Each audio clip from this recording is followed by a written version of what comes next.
کراچی والے بھائیوں اور بہنوں، میری ماؤں، دیکھیں بڑا ایک تماشا ہو گیا، کراچی ڈوب گیا ہے۔ میں صرف آپ کو یاد دلانا چاہتا ہوں کہ پچھلے سال کراچی اس لیے نہیں ڈوبا تھا کیونکہ ہم نے ایک لیٹس کلین کراچی کی ایک مہم کی تھی، اور اس مہم سے ہم نے کراچی کے نالے صاف کیے تھے۔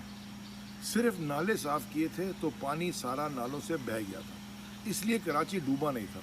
میں کئی دن سے یہ ٹی وی کے اوپر بھی اور سوشل میڈیا پہ بھی ٹویٹ کرتا آیا ہوں، چلتا رہا ہے، وارن کرتا آیا ہوں۔ میں نے تو یہ کہا بریس یور سیلف، وارن کرتا آیا ہوں کراچی کو کہ اگلی بارش میں کراچی ڈوب جائے گا، اس لیے کہ جو نالے ہم نے صاف کیے تھے 9 کروڑ 80 لاکھ روپے لوگ آپ کے پیسوں سے لے کے، وہ صرف یہ سندھ حکومت نے مینٹین کرنا تھا، صرف اس کو اتنا ہی رکھنا تھا کہ اتنا ہی صاف رکھتے تو کراچی آج نہیں ڈوبتا۔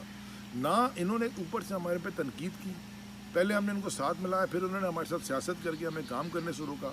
Sindh solid waste management directly C M صاحب کے انڈر آتا ہے، اگر وہ کچرا بھی کلیکٹ نہیں کر سکتا تو پھر یہ کیا کریں گے؟ یہ صرف ٹی وی کے اوپر بیٹھ کے پریس کانفرنسز کرتے ہیں، پریس کانفرنس کر کے الزامات لگاتے ہیں۔ ان کی گورننس کا ماڈل آپ کو نظر آ گیا کہ آدھا گھنٹہ بارش ہوئی اور پورا کراچی پانی کے اندر ہے، ڈوب گیا ہے، سڑکیں بہہ گئی ہیں، سب کچھ ہو گیا۔ میں کہتا گیا کہ صرف نالے صاف کر دو۔ اگر آپ کچرا بھی نہیں اٹھا سکتے، آپ کو کیا رائٹ ہے کہ آپ حکومت کریں؟ پھر آپ 18ویں ترمیم کے اوپر شور کرتے ہیں۔ صرف نالوں سے کچرا اٹھانا تھا۔ میں ابھی سارے میڈیا کو پچھلے سال کی بیفور اینڈ آفٹر کی تصویریں بھیج رہا ہوں۔ میں چاہتا ہوں میڈیا دکھائے کہ ہم نے کیا کیا تھا پچھلے سال، کس حال میں تھا اور ہم کہاں چھوڑ کے گئے تھے۔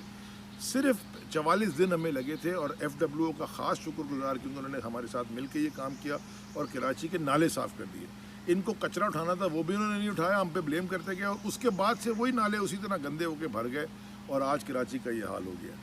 یاد رکھیں کہ یہ جو حکومت ہے سندھ کی، یہ آپ کی فیور میں کام کرنے کے لیے نہیں ہے، یہ صرف لوٹ مار کا نظام لگانے کے لیے، اور ساری دنیا کو نظر آ گیا کہ یہ کیا کرتے ہیں، قتل و غارت، بتہ خوری، قبضے، زیرو گورننس۔ یہ تو کراچی ہے، یہ پورے سندھ کا یہی حال ہے۔